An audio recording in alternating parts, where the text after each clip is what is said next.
Euskaraldia. Iazko abenduaren 3an entzun genuen estreinakoz Elgoibartarrok berba hori. Aho bizi. Belarri prest. Zer da hau? Zer dator? Ez genekien oso ondo zer zen, baina itxura ona hartu genion. Euskararen alde egotetik, euskararen alde egitera pasatzeko ariketa bat zela entzun genuen kalegoen plazan.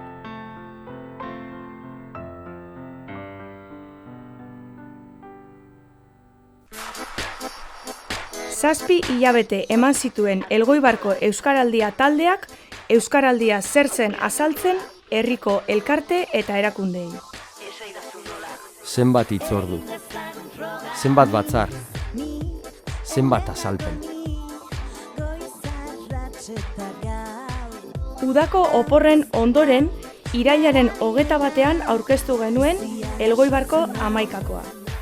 Irene, Asier, Maialen, Maili, Ander, Mateo, Nagore, Josean, Manu Rosa, eta Maite.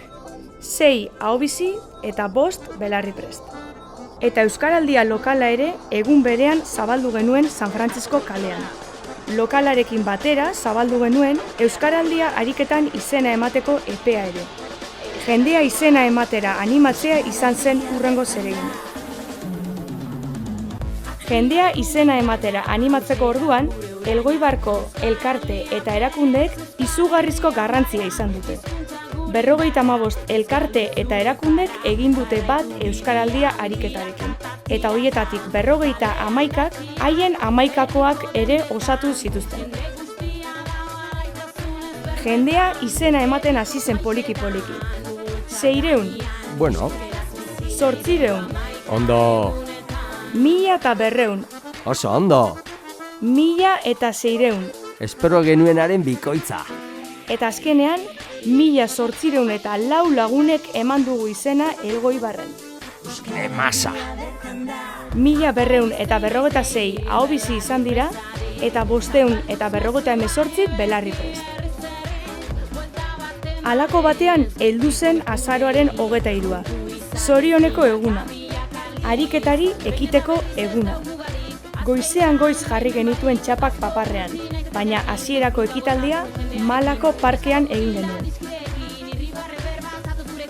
Azaroak 24, azaroak 25, azaroak 26.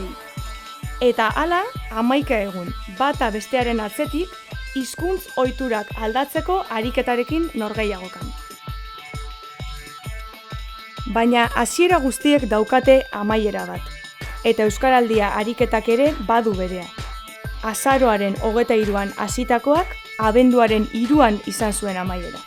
Udaletxeko arkupetan bildu, eta txokolate beroa eskuetan genuela jardun genuen Euskaraldia zer izan den elkarri kontatzen. Bizipenak, iritziak, pozak, kezkak, ardurak, emozioak. Etzian sakagun ja pizkatxo bat oitzura zarrak hartzen ari ginen, eta buelta eman diogu, eta oso gustora gaude horrekin, lanian ere bai, lanian ere sakagun jarrera nahiko erderara joeteko, eta horbe zuzendu dugu. Nik nabaritut lanian, pixkat rol aldatu gula batzu behintzat gure departamentukoak, eta nabaritu da pixkat aldaketa, eta bueno. Estos 11 días de Euskaraldia, la verdad que, bueno, ha habido un poquito de todo, pero sí ha habido gente que me ha visto la chapa, entonces automáticamente pues me ha dicho, bueno, ya que entiendes euskera, te voy a hablar en euskera, y luego tú me respondes como quieras. Beti euskaraz hitzeko oitzuria daukat, orduan oitzurarikan ez dut aldatu, baina bai, dakitenian jendiak ez daukala oitzurarikan euskeraz berba hitzeko, saiatu eureri ere bai bultzakada hori ematen eurak euskeraz berba hitzeko. Especialmente una clienta de Motrico me vino, me vio la chapa y me dijo, su belarri prest, pues te voy a hablar todo en euskera, así que venga guapa, habla en euskera. Baina, bueno, niretzako oso positibo izan da, pentsatzen dut ohiturak aldatu dugu zela, eta orduan asmoa da segitzea. Bai entzun dut euskera gehiago adibidez Elgoibarren, eta kanpuan igual ezein beste, baina Elgoibarren ikuste dut implikazio maila hori badauala. Gehiago erabili dut, behintzat saiatu naiz gehiago erabiltzen. Amaitu da. Egin dugu. Amaitu da, baina hasi baino ez gara egin. Amaitu da, baina egiten segituko dugu. Egingo diot, ulertzen duenari. Egiteko eskatuko diot dakienari. Zorionak Elgoibar eta ez ahaztu egiten duguna garela.